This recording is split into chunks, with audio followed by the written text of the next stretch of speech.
Bienvenue à tous pour suivre avec nous ce nouveau numéro du Focus de la semaine consacré aux faits saillants de l'actualité nationale mais aussi internationale. Et nous entamons ce focus par le 48e anniversaire de notre indépendance nationale, anniversaire donc qui a été célébré avec faste tout au long de la semaine, mais aussi à Djibouti, dans les régions de l'intérieur, mais aussi à travers les autres ambassades. Concernant cet anniversaire, nous vous proposons de suivre ce commentaire avec Samater Sey.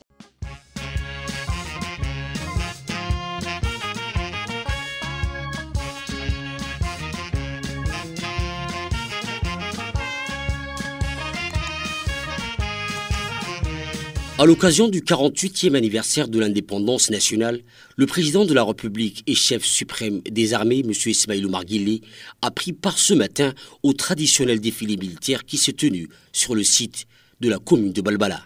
Tôt ce matin, le général Zakaria Cheikh Ibrahim, chef d'état-major général des forces armées djiboutiennes, a tout d'abord passé en revue les différentes unités composantes des forces armées djiboutiennes, à savoir la garde républicaine, la gendarmerie nationale, les gardes-côtes, la marine nationale et enfin la police nationale.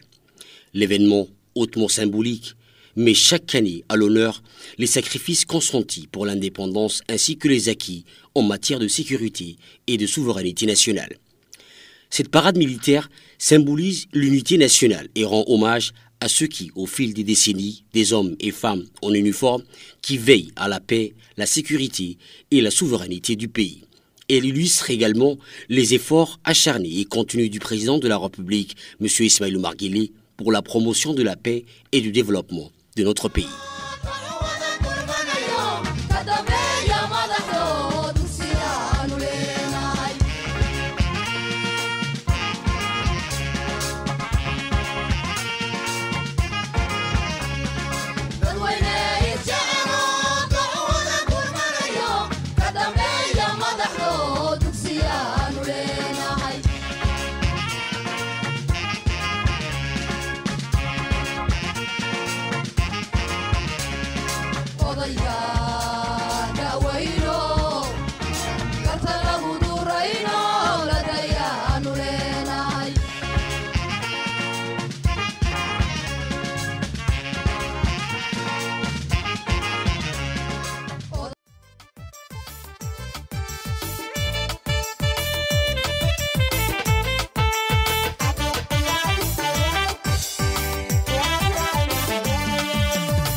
Le président de la République, M. Ismaïl Omar Guelleh, a passé en revue les différentes composantes des forces armées djiboutiennes, à savoir la garde républicaine, la gendarmerie nationale, la garde-côte, la police nationale, l'armée de l'air, ainsi que les forces de la marine nationale. Debout à bord d'un commande-car, aux côtés du chef d'état-major des armées, les différentes troupes ont tenu unités motorisées en parfait ordre qui ont exposé leurs compétences et leurs capacités opérationnelles pour protéger le pays. basaasiyo qalbigii bukaan qabay indhihii basaasiyo qalbigii bukaan qabay calankeena baygale bayanaanu aragne farxadala balaadha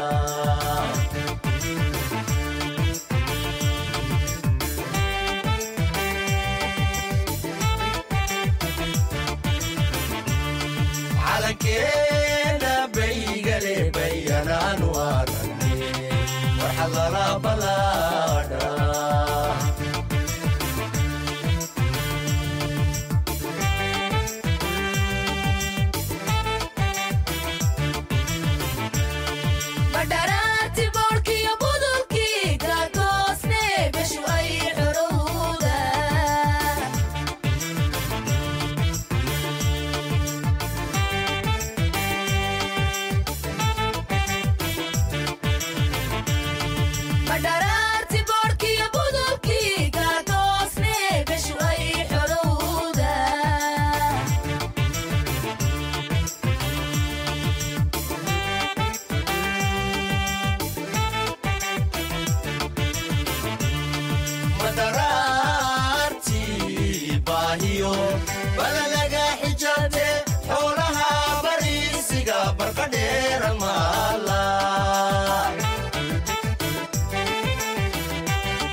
Les spectateurs djiboutiens chargés des ferveurs patriotiques ont fait le déplacement pour prendre part à la parade militaire. Cette revue militaire qui a été réalisée avec rigueur reflète également l'unité et la cohésion entre les différentes composantes des forces armées djiboutiennes pour assurer la sécurité nationale et contribuer au maintien de la paix et à la stabilité dans la région.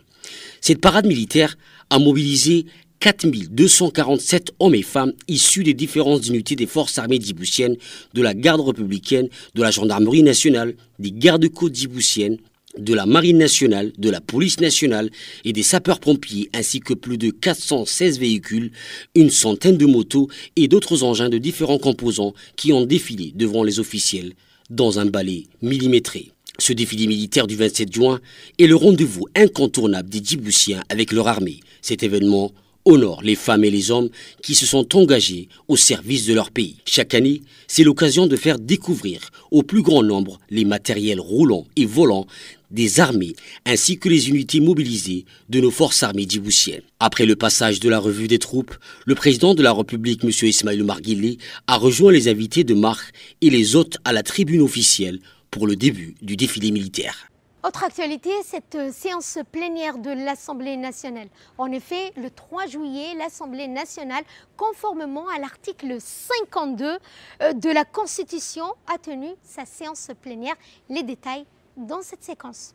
Sous la présidence de son Excellence Dileïta Mohamed Dileïta, président de l'Assemblée nationale, et en présence du Premier ministre Abdelkader Kamil Mohamed, ainsi que de parlementaires et des membres du gouvernement. À l'entame de cette séance plénière, le président de l'Assemblée nationale a procédé à la lecture de l'ordre du jour, suivi de la lecture de rapport de commission par la rapporteure sur le texte de loi. Il s'agit notamment du projet de loi relatif à la ratification du traité de coopération en matière de défense entre la République de Djibouti et la République française.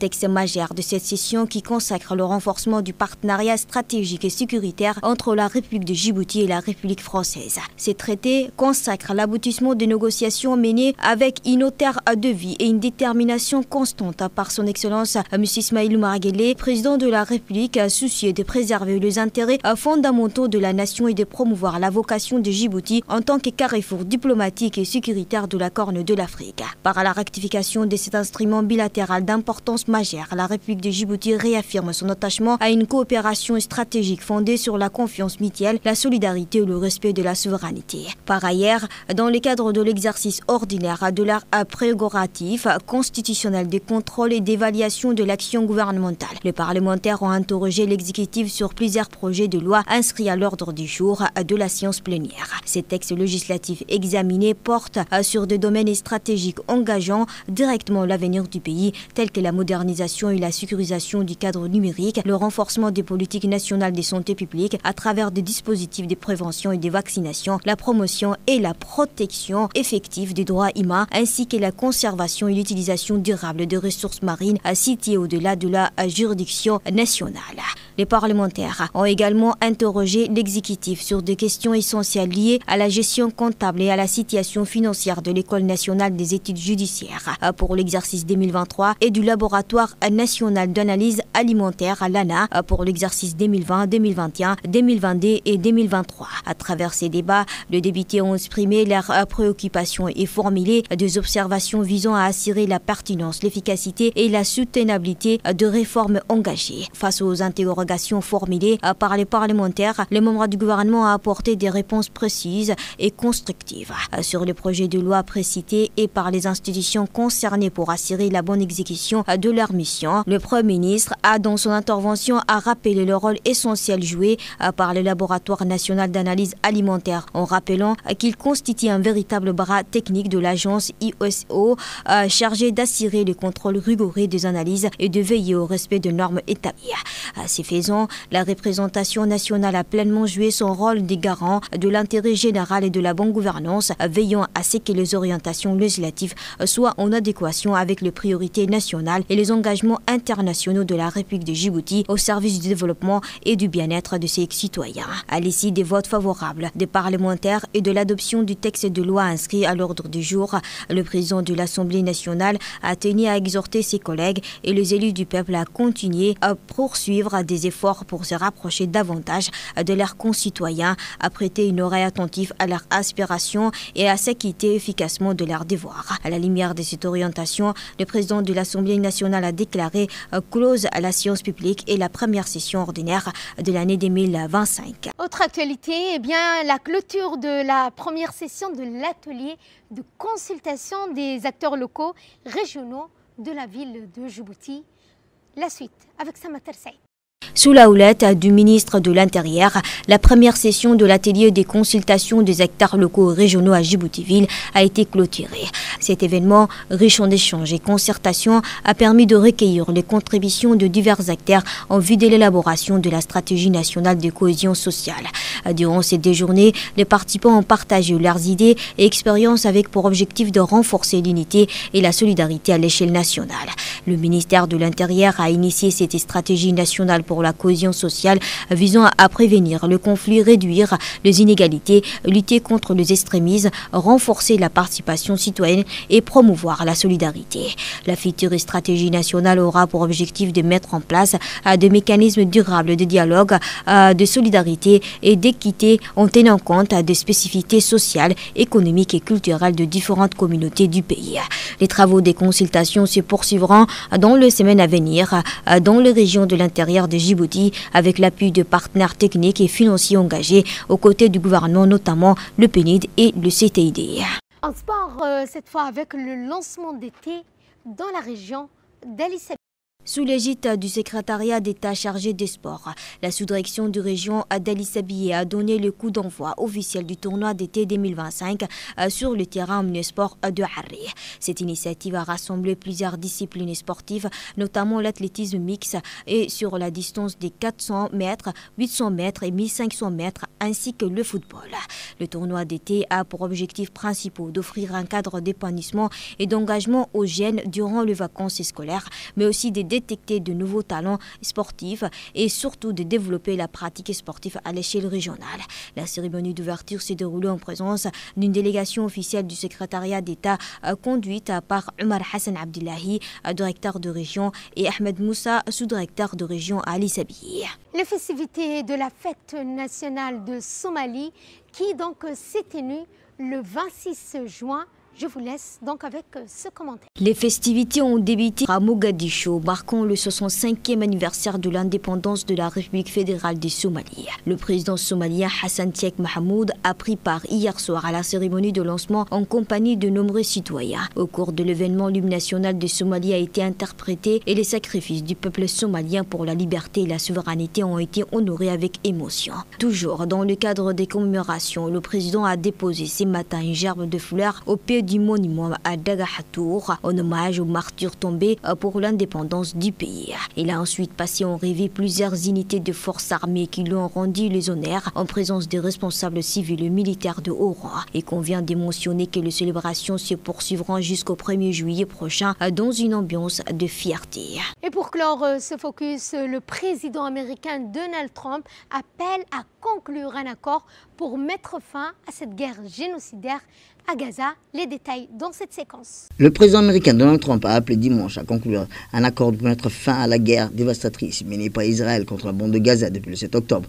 Les déclarations de Trump appelant un accord sur la bande de Gaza sont les premiers pas qu'il adresse directement aux partis israéliens et palestiniens via la plateforme Truth Social, alors que les États-Unis sont impliqués et en apportant leur soutien à Tel Aviv. Washington a également été l'un des 3 médiateurs aux côtés de l'Égypte et du Qatar tout au long de la guerre génocidaire dans la bande de Gaza.